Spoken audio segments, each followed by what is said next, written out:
Hello, everyone. I'm Ovi Muniz, and welcome to the Hard Hittin Wrestling Show. We will discuss the Intercontinental Championship Tournament, Charlotte Flair's appearances, Bash's Championship Tournament, Championship Opportunity, Austin Theory's departure and arrival, and the takeaway about anti-bullying.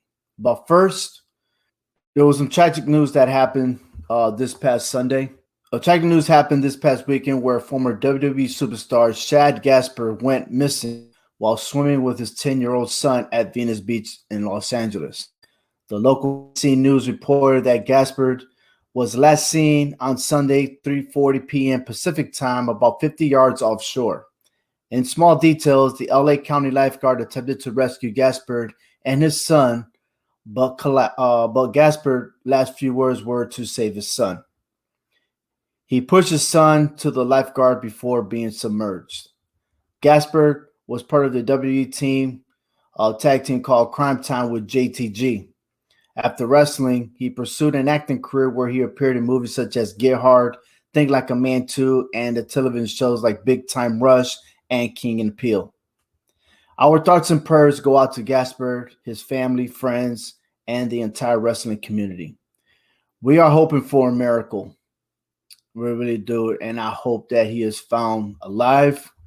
But like all these stories, people assume the worst. So right now, if we just at least have a moment in time and let's pray and hope that, a miracle can happen. Very naive and got in some situations that really scared me where I felt like I needed to defend myself. So I ended up taking martial arts, and through martial arts is how I ended up in WWE. I grew up bullied a lot. Most of my life got bullied, so had low self-esteem. Never really believed that I could do anything.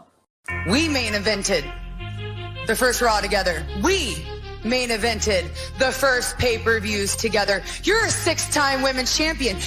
Are you your own woman? I told you I was going to ruin your life, and I sincerely hope that you believe me from the bottom of your heart that I'm just getting started. Oh! An Andrade attacking Theory from behind!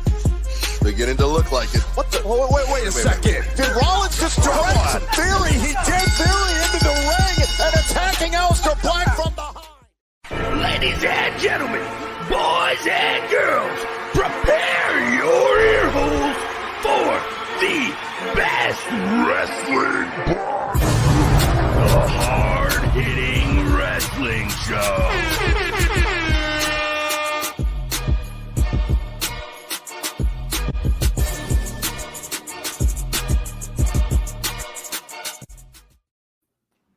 All right, everybody. I'd say welcome back once again. We got Hector V and Frank C in the house.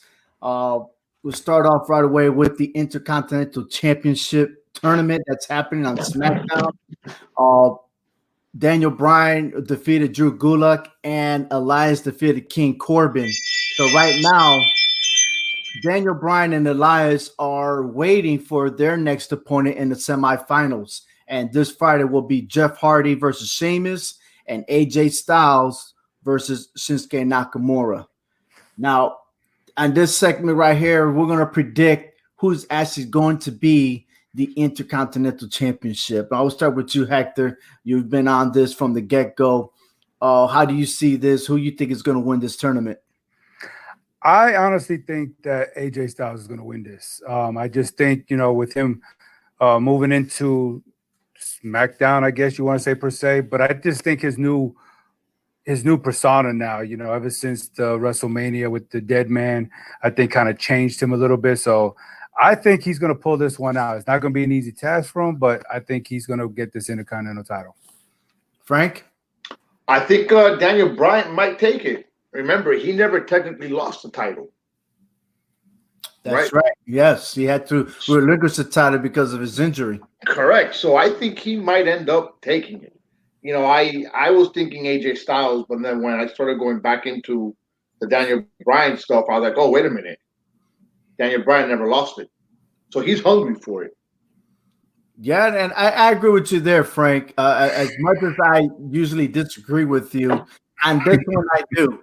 And this is the way I see the match going. I feel like Jeff Hardy's going to win his match. I mean, why is the big hype happening when all these news about Jeff Hardy, and then finally he comes last week to make his debut, and then at top of that, he showed up on the pay-per-view event to wrestle Cesaro. So I got a feeling that Jeff Hardy's going to win, and then I also predict AJ Styles, unless he doesn't get hit in the nuts, I think he'll advance, and then we'll see Daniel Bryan versus Jeff Hardy and Elias versus AJ Styles.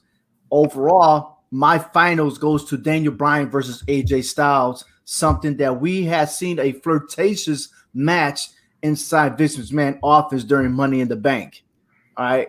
So with Sheamus having a feud with Jeff Hardy and King Corbin's going to return back to SmackDown, him being pissed off that he lost to Drew McIntyre, he's going to let his frustration out and attack Elias and prevent him from advancing to the finals. So therefore, I see Daniel Bryan defeating AJ Styles and having Daniel Bryan becoming the Intercontinental Championship.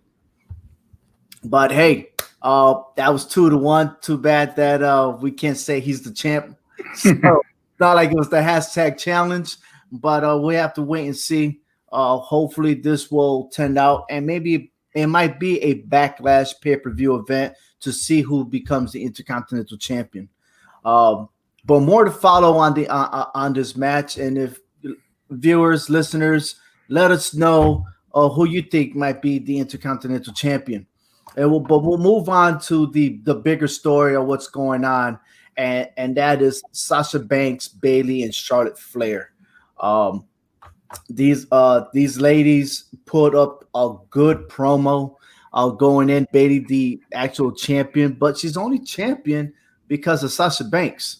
I mean, I thought for a second Tamina had a chance on that pay-per-view event, but then again, I think like everybody else had their chances, but it's always Sasha Banks that somehow, some way allows Bayley to retain that title.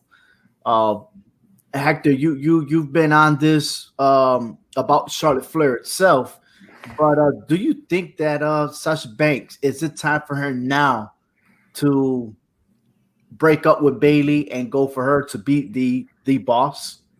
Oh, I definitely want to see the boss back. I mean, I think too much revelation has been brought to her attention already, especially by Charlotte Flair. So, yeah, I mean, we need to see the boss back. I mean, it's boss time. I'm ready. I mean, it's long past due.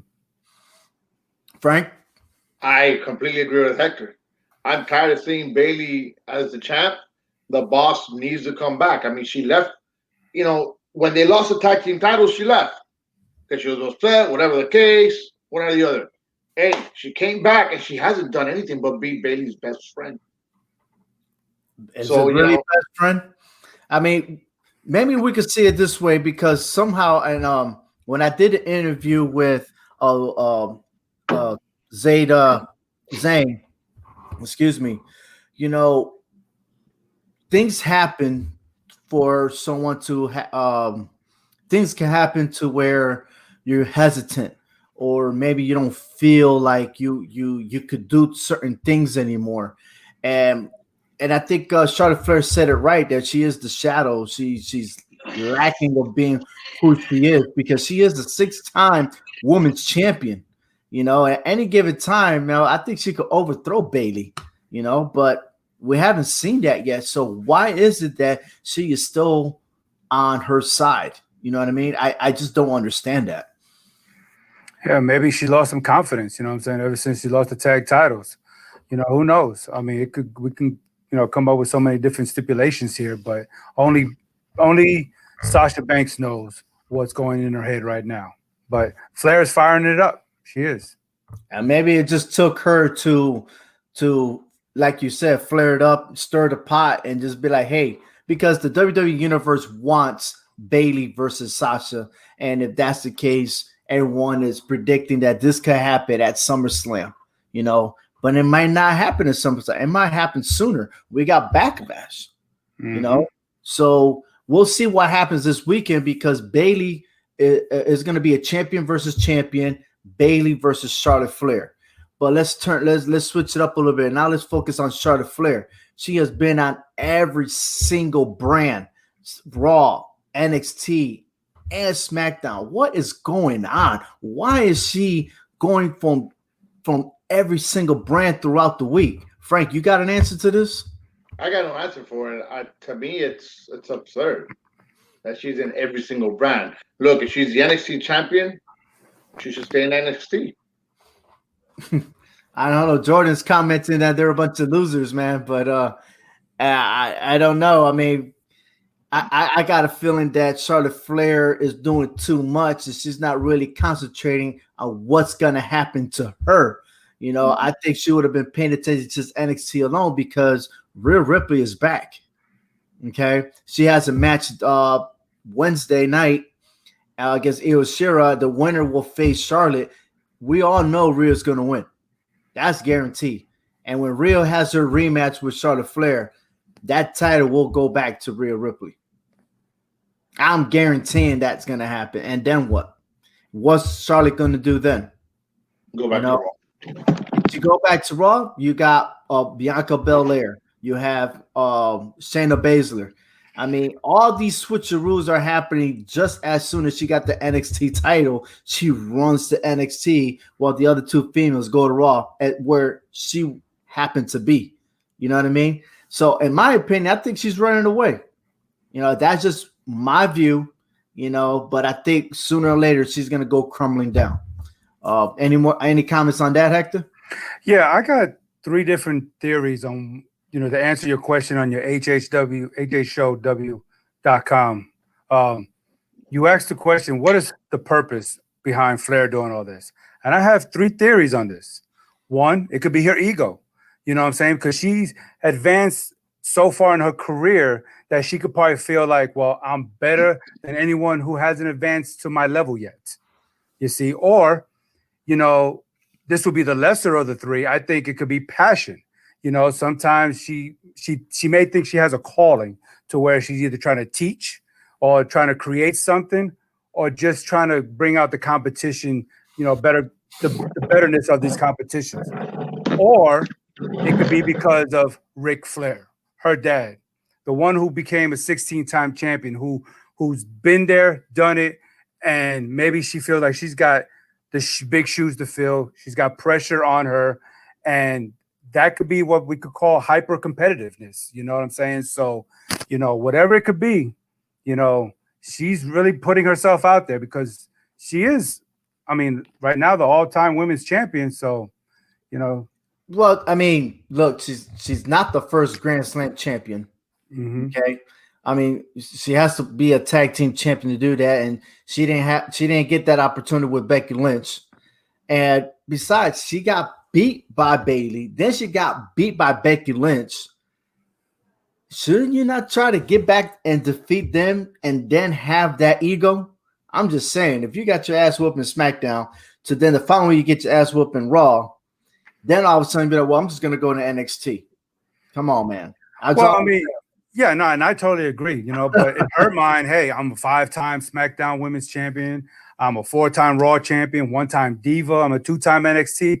She's probably saying, look, I can go anywhere, anytime, and win any belt at any given time. No matter if I have a losing record against Becky or Bayley, I can still win the belts when it means the most. Because, look, I beat Asuka, took her undefeated streak at WrestleMania. That's just that ego-ness that she has, So it could be anything like that. Well, I kind of question that the streak, knowing that everything was done at NXT and not at the other level. Yeah. But however, it is what it is. She have their, but the other person that's trying to bring up that ego is no other than MVP towards Bobby Lashley. He has an opportunity to go for the WWE Championship versus Drew McIntyre, which earlier today was made official that Drew McIntyre will defend his title at Backlash. Now, this is the match I'm waiting for right here. It's not a Brock Lesnar type deal, but hey, it's It's Bobby Lashley. He's finally being the way he was back in the days, and he needed that guy like MVP to push him. Couldn't be Leo Rush. It couldn't be Lana, you know, but we got the right formula right now for MVP going back to TNA. You know, now they're at WWE and they're going to make a run for it.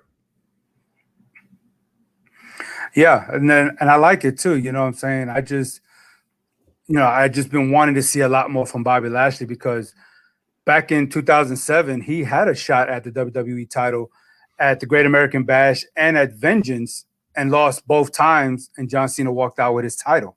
So, you know, and that was the last time we ever seen Bobby Lashley in the title picture besides was it ECW, which, you know, that was just a WWE thing. But besides that, he's never had the WWE title around his waist. And this gimmick right here, I think, is going to push him to push Drew McIntyre to his full potential. And MVP is just in his ear, you know, and that's what he needed. He need that push, just like what Sasha Banks need to hear it, you know, and for it to come true. So we're going to see the almighty Bobby Lashley now. Yeah, no doubt about it. And talking about the almighty, let's go back to SmackDown real quick with Mandy Rose and Sonya Deville. I mean, there's a mixed tag match coming up this Friday. And man, Sonya Deville is not letting this go. She is at 110 miles per hour. Frank, I mean, is Mandy ever going to defeat Sonya Deville? I don't know, man, but she's hell bent in making her life hell. I mean, damn, I guess that's what happens when you're second best. Must be, you know, because I feel bad for Rose now. It's like, oh my God. You know? Yeah, I mean, that promo that was displayed earlier, I mean, man, it couldn't be better. Couldn't go even better, man. I mean, she was on it. I mean, she is so focused and making sure that she was going to demolish her. And, you know, when you still focus that much, it can still backfire, right, Hector? It sure can. You know what I'm saying? She got so much fire in her right now. She's so obsessed with her, you know, kind of remind me of someone that I know. But I don't know what you're talking about. Yeah, I mean, this obsession that she has with Mandy Rose, it can definitely backfire on her. All right. Hey, but hey, the thing that did backfire and which I don't know, man, it's Austin Theory, man. Like I had the vision of the Blood In, Blood Out movie, you know, like hola, let's say I'm white from the outside, brown from the inside, Holmes, you know, and I was like, man, this is a perfect combination. And then I'm thinking, you know what, out of all of our careers. So those of you that don't know, you know, Hector, Frank, and myself were all former military.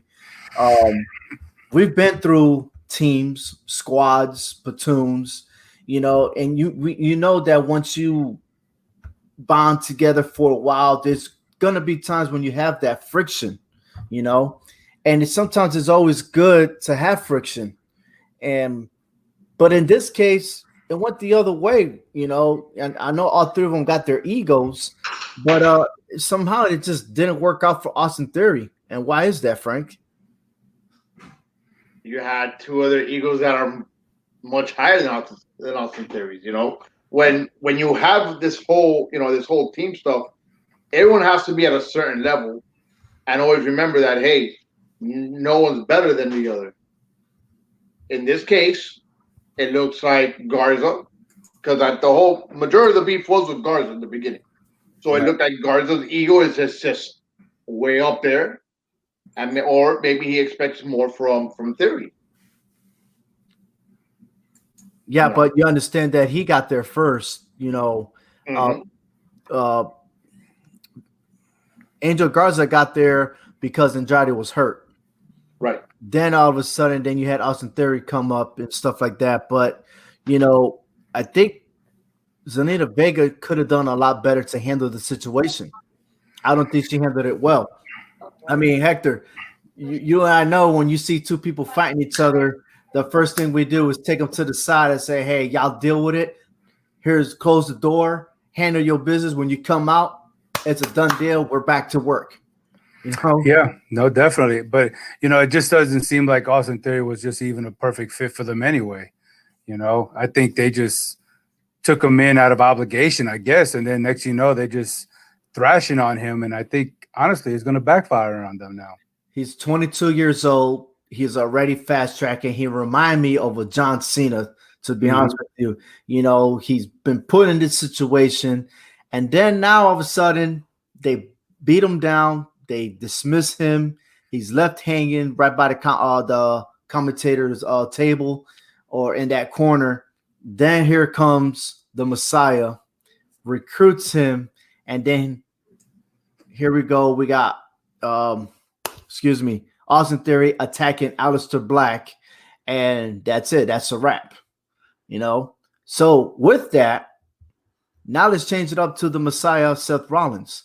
Now he's recruiting again. He doesn't have AOP, but now he has Murphy, which, by the way, he's not called Buddy anymore. All right, if you didn't notice that.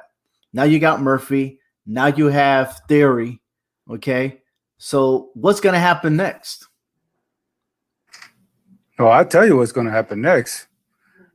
This that United States title is probably going to go around the Messiah's waist here pretty soon, the way I'm seeing it. And we're looking at two different heel factions. Somebody's got to play the baby here. And the Messiah seems to be going on the right track here, doing his recruiting as his disciples. And I thought we talked about this several months ago. I hope he don't be getting those 12 disciples here. He's already got 2 now. So, well, but I do see that United States title changing hands pretty soon. Well, the AOP, once they recover and be back in the picture, then we're going to see 2 more additions to that. So that's 4. I mean, who knows who else could come in, but you're right. I mean, we could see another new world order, but it will be the Messiah.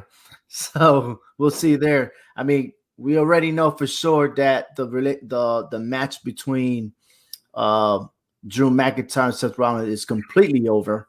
We're still waiting on the status of Rey Mysterio, who was injured. He was critical condition as of yesterday, and let's see if he returns with one eye covered and comes back at Seth Rollins, because that's going to happen. And who knows? Maybe that's the deal. Maybe when Rey Mysterio comes, maybe he ain't going to be babyface. Maybe he will be a heel and go with Andrade and Angel Garza. I mean, the Latino Mafia. I think it's built that way, to be honest with you. Unless they turn babyface. I can't see Andrade turning, man. I don't see it. That ego stuff, and then, if Angel Garza can make it happen because everybody loves him. I mean, if you stay in the business long enough, they're going to present the opportunity, and it could last for a whole minute, because The Miz was like that for a small portion of a time, and then he went back. But when you're in that business, you play the role that they give it to you. Absolutely right. Absolutely. More to follow on this. Like I said, I mean, the way I see it, I look at Zelina Vega and I say, hey, that was bad leadership on her part. And they can still, you're young. Austin Theory is still young. He's trainable. You can get him that way if you make the time. If you don't make the time, you're never going to have him be the way you want him to be. And lucky enough with Seth Rollins, he is that guy. And we'll see. I mean, look at Murphy. Murphy's winning matches now. He just cannot beat Aleister Black.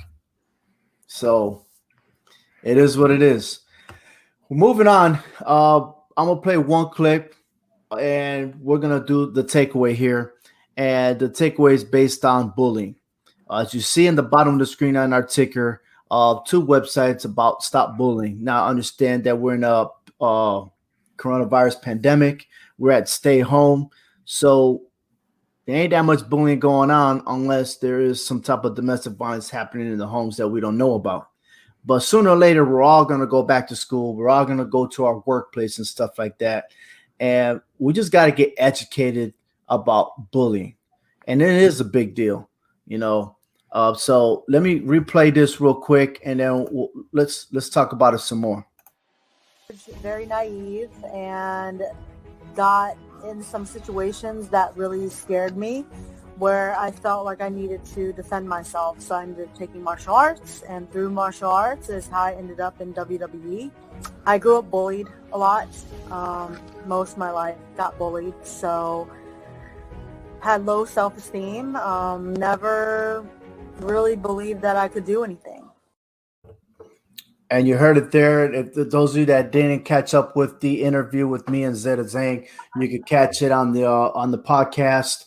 Look at HHW show /HHW show, and you can see and hear all of it of what we had talked about. We talked about her career, but those were the two most notable ones that I wanted to bring out here. 1 out of every 5 students are reported being bullied, and that's not factoring those that just remain quiet. So what can we do to stop the bullying? As you see on the bottom of the ticker, 2 websites, and you can look it up and you can get educated. But I myself experienced bullying. Hector, we talked about this before. I think you had a bigger part of what message that you want to bring out there. So the floor is yours.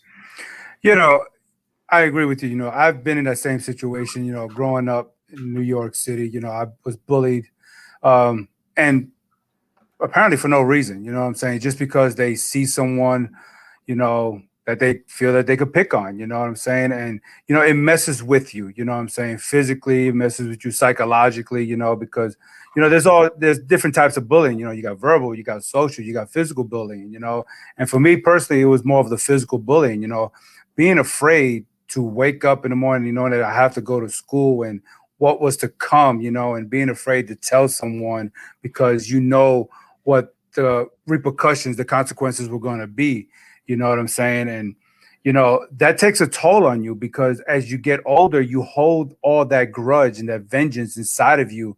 And then you start lashing out at people who are innocent, your own family, your friends, and and if you don't say anything to look for help, they don't know what to do to help you, and they don't know what's wrong with you, and then it wasn't just until I got older and then my dad got tired of it, you know what I'm saying? And then he started, getting me into weightlifting. And then I started taking that, and I wasn't properly educated on the bullying. You see what I'm saying? And I think that's what we have to do nowadays is educate ourselves the proper way so we can help our children and the future, because these kids nowadays, it may not be a physical thing, but it could be a social thing or verbal thing with social media and all this technology we have nowadays. It was different from when we were growing up. But as I grew up and I got seeing myself getting bigger and stronger, then I joined the military. There's still vengeance there. There's still anger and all this resentment inside of me.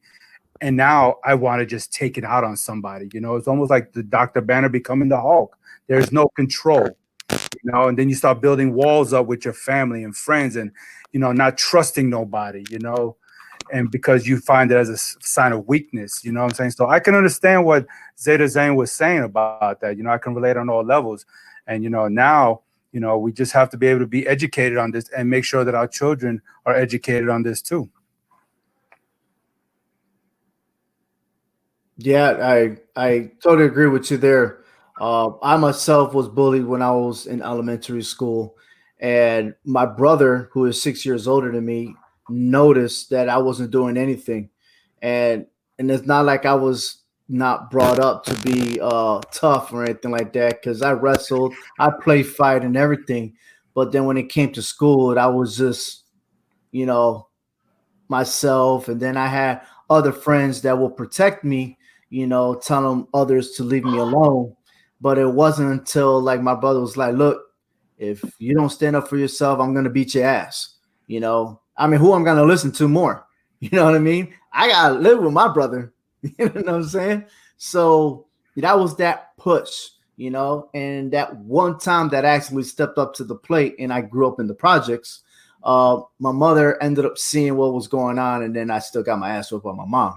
So, hey, it's what it is, And then all the other parents get involved, and it was like, oh hell, here we go. But yeah, ever since that one incident, and I'll be honest with you, I wasn't a fighter going through school or nothing like that. But when it came time and somebody was to mess with me, hey, I stood my ground.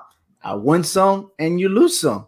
But the bottom line is, if you stand up for yourself, I guarantee they'll leave you the hell alone. And that's just me, and that's how I'm raising my kids. I tell them, look, if somebody hits you and you don't hit them back, you're going to be in trouble with me, because I'm teaching them to defend themselves. I'm not saying that, hey, you go on the offense all the time. You have a right to defend yourself.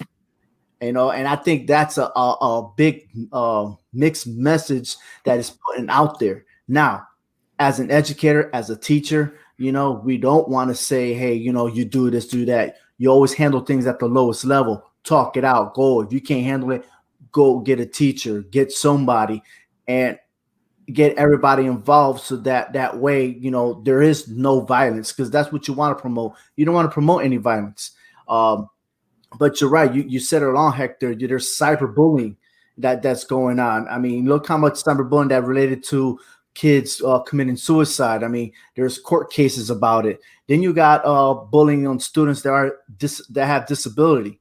I knew one in my classroom to where a kid, he was very slow at typing, but nobody wanted to help. So the whole class, I'm not saying I punished the whole class. I said, no, we're all going to do this together. We're not going to go to the next step until we're going to help this kid out. Squash all the BS or whatever case may be. And of course, I have to speak professionally, but as a teacher, that's the very first step, so that all the students know, hey, I don't mess around. Mr. Muniz ain't playing around.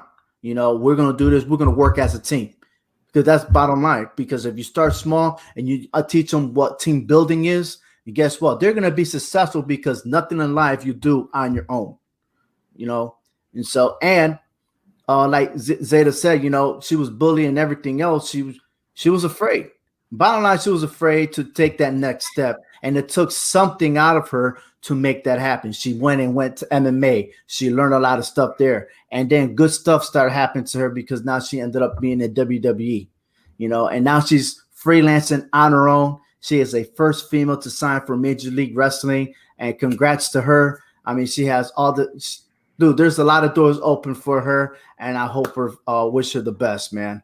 But I wish I had more questions and stuff like that, but due to the time restriction and the lagging that we had in our interview, hey, it is what it is. Any thoughts, Frank? Oh, well, for me, I mean, was I bullied as a kid? Yeah, I was, like everyone else. And, my parents were always telling me, look, it doesn't matter. It happens. You defend yourself. Whichever means possible. Doesn't matter. And I have, nowadays there's also a very big misconception of what bullying really is at times. My example is my own son. He's come up to me, oh, I got bullied at school. Oh, yeah? Okay. Where the next day? Hey, what happened at school today? Nothing. What happened the next day? Nothing.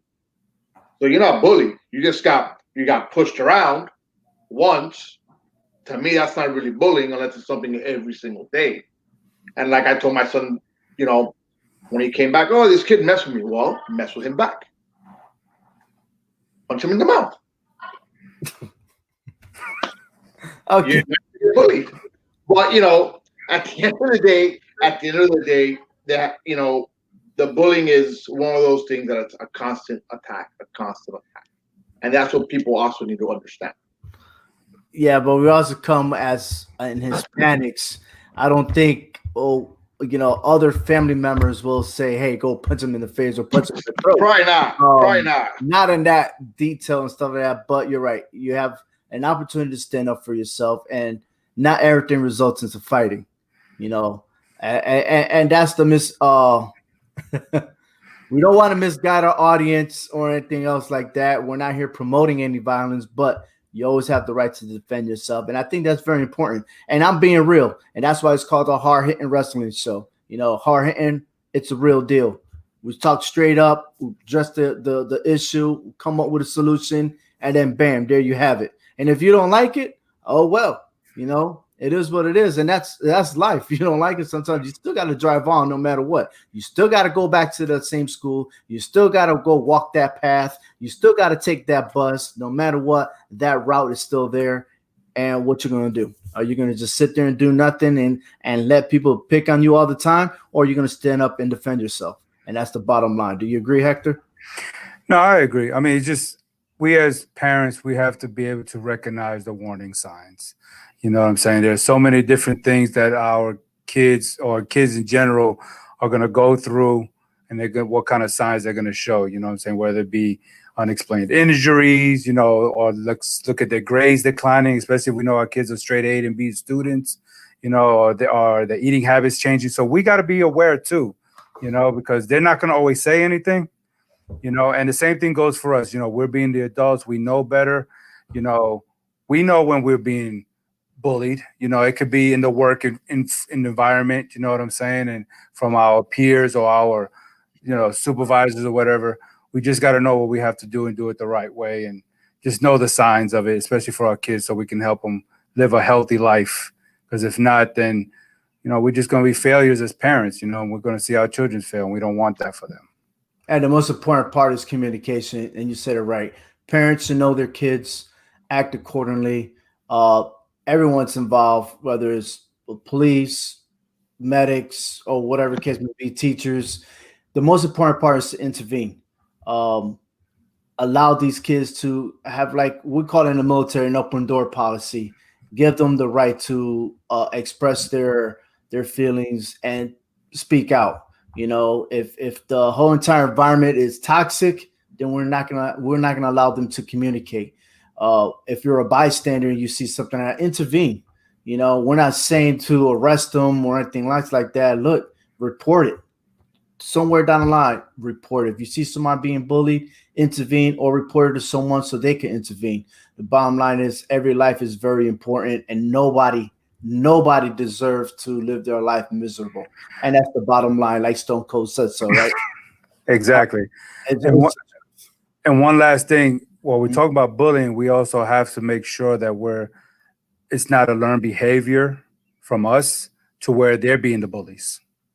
Okay, we have to make sure that they're not bullying people because they're seeing it in their household or with their peers and stuff like that. So it goes both ways. So being bullied and being the bully itself. So yeah, damn right. Oh, believe me when I tell my kid, hey, you better not start something, because if I find out, chancleta time, baby. Don't start none, won't be none. Know your role, jabroni. All right, hey guys, I appreciate it, man. This was an awesome show. I can't thank you guys so any much more. Hopefully next week, man, we'll get our one guest back, and that is Jace Garcia. Jace Garcia, if you hear us, hey, we're waiting for you. Come on by, man. Got you, bro. Come on. Let's go. Watch your back. Our show, June 1st, is our anniversary. Yes, the Hard Hittin Wrestling Show's anniversary. 1 year of doing the podcast. So I don't have anything. I don't know. Then I don't have anything extravaganza going on. I might think about something. I don't know. But we'll see. I'd like to thank Jordan Danahue and Gabriel Martinez. Gabriel, Martinez. Thank you for listening to the show, and other people that tune in and out. I appreciate your support. Hey, next week we'll still be back live. We'll try to do this every Tuesday at 9 o'clock Eastern Time, 8 o'clock Central. And don't forget, we also have predictions. We have the NXT TakeOver. That's right, in your house. That's happening June 7th. And on June 14th, we have Backlash 2020.